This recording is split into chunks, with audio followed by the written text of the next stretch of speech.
बच्चों, तो आज हम वेलोसिटी करने वाले हैं। तो वेलोसिटी का टॉपिक अगर हम देखें तो वेलोसिटी में हम दो चीजें सीखने वाले हैं, एक आपका इंस्टेंटेनियस वेलोसिटी और दूसरा आपका एवरेज वेलोसिटी। ठीक है, तो इंस्टेंटेनियस वेलोसिटी जैसा आपका टर्म बता रहा है कि इंस्टेंटेनियस वेलोसिटी का मतलब क्या हो सकता है कि एक पर्टिकुलर इंस्टेंट पे वेलोसिटी कितना है। और एवरेज वेलोसिटी जब आप निकालोगे तो एवरेज के लिए हमें क्या चाहिए होता है, वी रिक्वायर एन इंटरवल। तो एवरेज वेलोसिटी में बोल सकता हूं this is on an interval of time. ठीक है, और ये क्या है, एट एन इंस्टेंट। ठीक है, तो इसको हम एक पर्टिकुलर इंस्टेंट पे देखते हैं और इसको हम क्या देखते हैं, इसको हम एक इंटरवल पे देखते हैं। ठीक है, तो इंस्टेंटेनियस वेलोसिटी का जो डेफिनेशन है वो हम देखते हैं। तो इंस्टेंटेनियस वेलोसिटी हम किस चीज को रेफर करते हैं, एक हमने कल सीखा था कि डिस्प्लेसमेंट क्या होता है। डिस्प्लेसमेंट आपका चेंज ऑफ पोजीशन को हम डिस्प्लेसमेंट बोलते हैं। बट अगर आप इंस्टेंटेनियस वेलोसिटी की बात करो तो इंस्टेंटेनियस वेलोसिटी में हम क्या करते हैं, उसी चेंज ऑफ पोजीशन जो है उसी का हम रेट ले लेते हैं। ठीक है, तो अगर आपने चेंज ऑफ पोजीशन का रेट ले लिया तो वो आपको क्या कहलाएगा, वो आपको इंस्टेंटेनियस वेलोसिटी कहलाएगा। अगर आपने चेंज ऑफ पोजीशन अकेला इतना लिया, अगर आपने अकेला इतना लिया तो वो आपको क्या कहलाएगा, ये आपको डिस्प्लेसमेंट कहलाएगा। क्लियर? तो v इंस्टेंटेनियस को आप कैसे लिख सकते हो, वेक्टर फॉर्म में अगर मैं इसको लिखूं तो v instantaneous is equal to rate हम डेरिवेटिव से रिप्रेजेंट करते हैं, तो ddT ऑफ r वेक्टर। ठीक है, तो पोजीशन कौन सा था, पोजीशन को हम r वेक्टर से डिनोट कर देते हैं। तो इसलिए v इंस्टेंटेनियस वेक्टर क्या है, v instantaneous vector is derivative of r vector. Derivative itself tells you about rate. ठीक है, तो rate is represented by derivative with respect to time. तो अगर हम इसको डेरिवेटिव करें, r वेक्टर क्या होगा, r वेक्टर हमने कल ही देख लिया था। अगर आपका पॉइंट x और y उसके कोऑर्डिनेट्स है किसी पॉइंट के, तो r वेक्टर क्या होगा, r vector of x i cap plus y j cap. ठीक है, तो डेरिवेटिव ऑफ r वेक्टर की वैल्यू हमने यहां पे पुट कर दिया जो कि x i cap plus y j cap है। तो इसका डेरिवेटिव कितना निकल जाएगा, dx by dt। ठीक है, डेरिवेटिव आपका डिस्ट्रीब्यूटिव प्रॉपर्टी फॉलो करता है। तो डेरिवेटिव जब आप ब्रैकेट के अंदर इसको एक्सपैंड करोगे तो इस टर्म के साथ और इस टर्म के साथ अलग अटैच हो जाता है डेरिवेटिव। इंटीग्रेशन भी आपका सेम ही तरीके से अटैच होता है। तो आप क्या लिख सकते हो इस चीज को, dx dt i कैप और dy dt j कैप। तो ये हमारा वेक्टर फॉर्म है। तो इस चैप्टर में हम वेक्टर फॉर्म का इतना यूज करेंगे। हमारा जो वेक्टर फॉर्म का मेन यूजेज होगा वो आपका मोशन इन प्लेन में होने वाला है। तो सिंस इस चैप्टर में हम वन डायमेंशनल मोशन से ही डील करने वाले हैं, तो if the motion is of one dimension along the X axis, तो v इंस्टेंटेनियस आपको कितना होगा, v instantaneous would be equals to dx by dt। ठीक है, तो अगर x एक्सिस में है तो v इंस्टेंटेनियस का आप dx by dt लिख सकते हो। अगर आपको y एक्सिस में है तो v इंस्टेंटेनियस का आप क्या लिख सकते हो, dy by dt। अगर z में है तो dz by dt। ठीक है, अगर टू डायमेंशनल है, x और y में चल रहा है, तो दोनों एक साथ आएंगे आपके, dx dt i कैप के अलोंग रहेगा, dy dt आपका j कैप के अलोंग रहेगा। ठीक है, तो अगला जो हमारा टॉपिक है दैट इज एवरेज वेलोसिटी। ठीक है, तो एवरेज वेलोसिटी के लिए हम क्या करते हैं, तो जैसे हमने बताया एवरेज वेलोसिटी एक इंटरवल पे लिया जाता है। तो यहाँ पे डेफिनेशन क्या है एवरेज वेलोसिटी का, चेंज ऑफ डिस्प्लेसमेंट। ठीक है, तो ये जो आपका सामने ट्रायंगल सिंबल लगाया हमने, इस ट्रायंगल सिंबल का मतलब क्या होता है, दिस सिंपली मींस चेंज। ठीक है, तो change of displacement divided by the interval. ये डेल्टा टी क्या है, ये आपका इंटरवल है जिस पे आप एवरेज वेलोसिटी निकाल रहे हो। ठीक है, तो एवरेज जैसा कि हमने बताया था एवरेज वेलोसिटी के लिए इंटरवल चाहिए, तो ये आपका रिक्वायर्ड इंटरवल बन चुका है। तो इसको आप अगर लैंग्वेज में लिखना चाहो तो change in displacement divided by the time taken, या फिर इसको हम कहीं बुक्स में आपको ऐसे total displacement upon total time taken ऐसे भी फॉर्म में दिया जाता है। ठीक है, तो अभी आप एक थंब रूल लिख सकते हो कि अगर आपको कहीं भी इंस्टेंटेनियस चाहिए होता है, ठीक है, तो इंस्टेंटेनियस के लिए हम क्या करते हैं, हम डेरिवेटिव करते हैं। और अगर आपको कहीं भी एवरेज चाहिए तो एवरेज के लिए आपका ये डेल्टा हम लिखते हैं, ठीक है। तो डेल्टा मींस चेंज, ठीक है। तो अगर आपको इंस्टेंटेनियस चाहिए आप डेरिवेटिव करो टाइम के रेस्पेक्ट में, अगर आपको एवरेज चाहिए तो आप डेल्टा या चेंज ले लो, ठीक है, विद रिस्पेक्ट टू टाइम। तो अगला हमारा क्या है, इंस्टेंटेनियस स्पीड और एवरेज स्पीड, मतलब कि अभी हम स्पीड की बात करने वाले हैं। तो स्पीड में दो चीजें हुई, एक इंस्टेंटेनियस स्पीड के बारे में हम पढ़ेंगे और दूसरा हम एवरेज स्पीड के बारे में भी पढ़ने वाले हैं।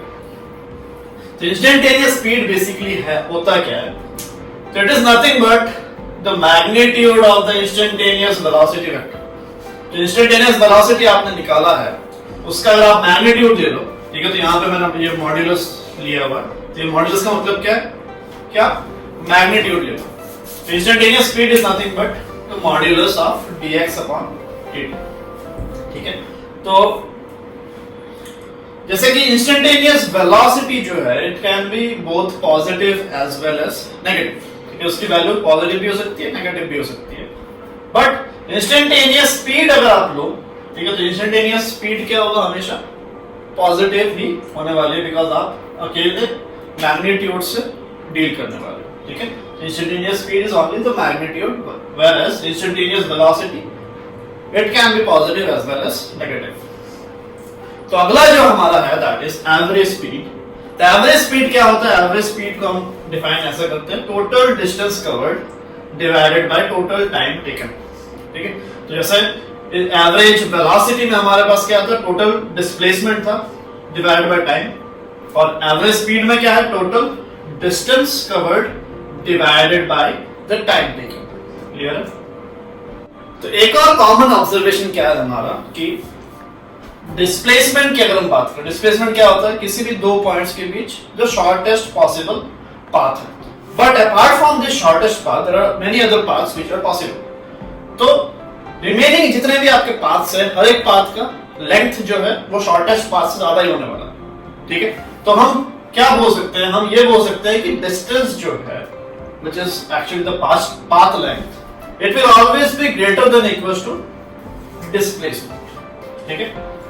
तो इसी इक्वेशन को अगर हम टाइम से डिवाइड कर दें, तो ये डिस्टेंस बाय टाइम, ये डिस्प्लेसमेंट बाय टाइम, तो ये चीज क्या कहलाता है, this thing is what we mean by average speed, और ये चीज क्या है, this thing is average velocity. तो एक और रिलेशन हमें मिल गया कि average speed is always greater than equals to average velocity, ठीक है।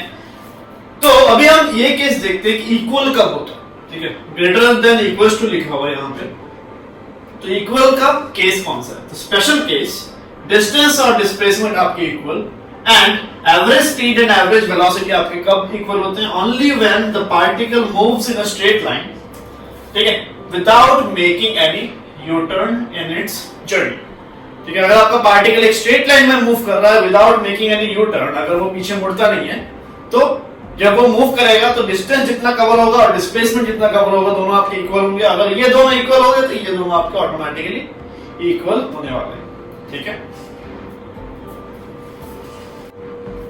तो अभी जो एवरेज स्पीड पे आप प्रॉब्लम्स फेस करने वाले हो, तो वो आपके दो कैटेगरीज में डिस्ट्रीब्यूट होता है। तो एक आपका टाइम एवरेज स्पीड पूछ रहा था और दूसरा आपका डिस्टेंस एवरेज स्पीड पूछ रहा था, ठीक है।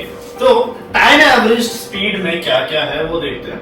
तो अगर आपको ये ऐसा क्वेश्चन में दिया हुआ है कि if particle travels with speed v1 v2 v3, ठीक है, ऐसा आपके मान लो ऐसा नंबर ऑफ स्पीड्स दिए हुए for time intervals t1 t2 t3 etcetera, तो उस केस में एवरेज स्पीड कितना होगा, ठीक है। तो इस टाइप के क्वेश्चंस में क्या दिया होगा, जैसे आप क्वेश्चन पढ़ोगे तो आप आइडेंटिफाई कर सकते हो उस क्वेश्चन में कि टाइम जो है वो डिस्ट्रीब्यूटेड रहेगा, ठीक है। The entire journey would be distributed into several intervals, ठीक है। आपका ऐसा क्वेश्चन आ सकता है कि half of the time v1 से गया, half of the time v2 से गया, या फिर 1/3 ऑफ द टाइम आपका v1 से गया, रिमेनिंग 1/3 आपका v2 से गया, और रिमेनिंग 1/3 आपका v3 से गया, एंड सो ऑन, ठीक है। तो टाइम एवरेज वाले जो क्वेश्चंस रहेंगे उसमें आपका टाइम इंटरवल को डिस्ट्रीब्यूट किया जाएगा, ठीक है।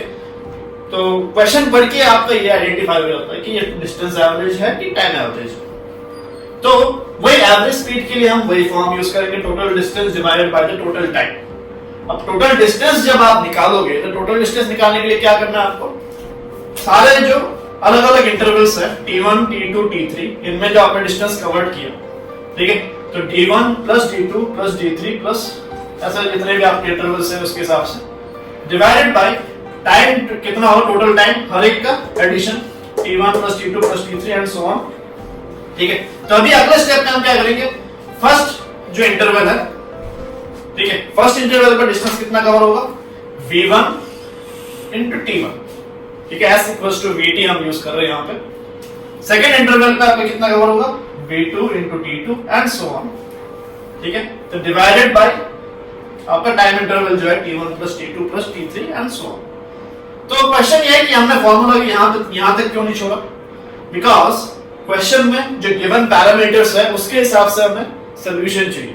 ठीक है, तो अगर आप यहां पे छोड़ दोगे तो ये D1, D2, D3 ये तो क्वेश्चन में गिवन है नहीं, ठीक है, तो इसके वैल्यूज आप स्ट्रेट अवे निकाल सकते नहीं हो। तो इसके लिए हम इसको एक और स्टेप आगे कैरी फॉरवर्ड कर रहे हैं, और ये जो हमारा रिजल्ट है, final result, this result is based on the parameters which are given in the question. तो ये सब चीजें जो है ये आपको क्वेश्चन में मिल जाएगा, कि अगर मैं यहां पे छोड़ देता तो ये D1, D2, D3 ये आपको क्वेश्चन में स्ट्रेट अवे नहीं मिलता। ठीक है, तो अभी अगला देखते हैं जो डिस्टेंस एवरेज स्पीड है। तो अभी आपका जो डिस्टेंस एवरेज स्पीड है तो उसमें क्वेश्चंस किस टाइप के रहेंगे वो देखते हैं।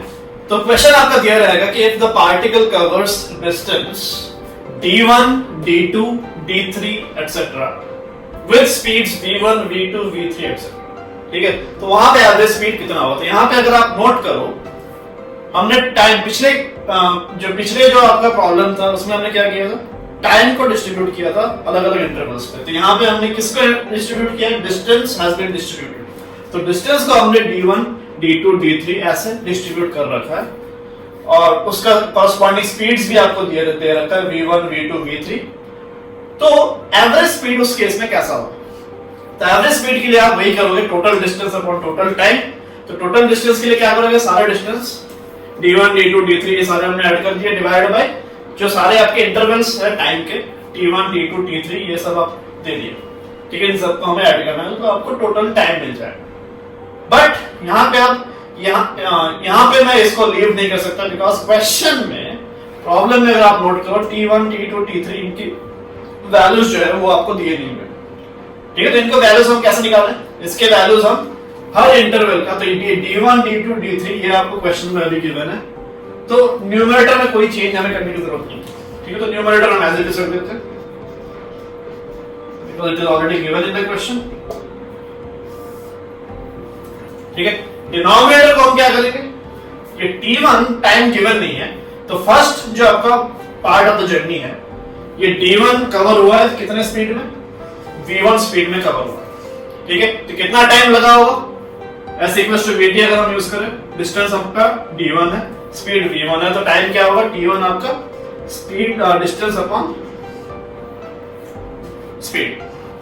सिमिलरली अगला टाइम इंटरवल कितना होगा, D2 by V2, फिर D3 by V3 and so on.